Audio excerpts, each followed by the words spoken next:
Puruhan nga itong si Lena kung kaya't agad-agad ay sinugod siya sa ospital. Malubha ang kanyang kalagayan. Nagkaroon siya ng bleeding, matindi ito kung kaya't hindi na nga tuluyang nasagipa ang bata kahit ginawa ang lahat ng makakaya ng mga doktor. Kaya naman itong si Rigor ay agad na pasugod din sa ospital. At malungkot siya matapos makita ang duguan nga ang bedsheet na hinigaan nitong si Lena. Napansin din ng doktor na bigla na lamang nawala itong si Lena. Umalis ito sa kanyang room. Banda, napaupo na lamang itong si Rigor sa may higaan nga nitong si Lena habang hinahawakan ang mga duguan na sapin nitong si Lena. Hindi niya may paliwanag ang kanyang emosyon. Galit na galit siya at hindi niya matanggap ang pagkamatay ng kanyang anak dito kay Lena. Kung kaya't wala siyang ibang sinisisi kundi ito ang si Marites. Agad-agad ay hindi niya nakontrol ang kanyang galit at emosyon. Sinugod niya ang kanyang asawa. Dahil sa pangyayaring iyon ay muntikan na nga niyang masakal at papatay ang kanyang sariling asawa para lamang sa isang kapit. Awa-awa nga ang sinapit nitong si Marites kung saan sinasaktan siya ng kanyang sariling asawa.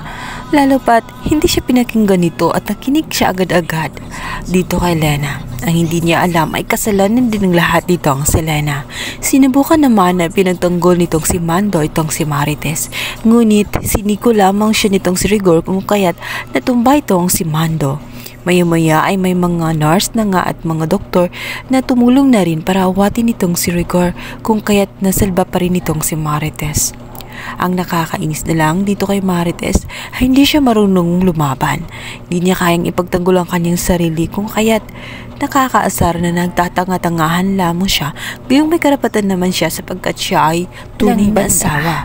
Mukhang mapapasubo na nga itong si Santino sapagkat dinala na nga siya ni Angkong sa lugar kung saan magtatagpo sila ng kanyang kapatid na itong si David. Magugulat siya kung bakit naroon din ang kanyang kapatid at kaanib nga ito nitong pamilya ng mga Montenegro.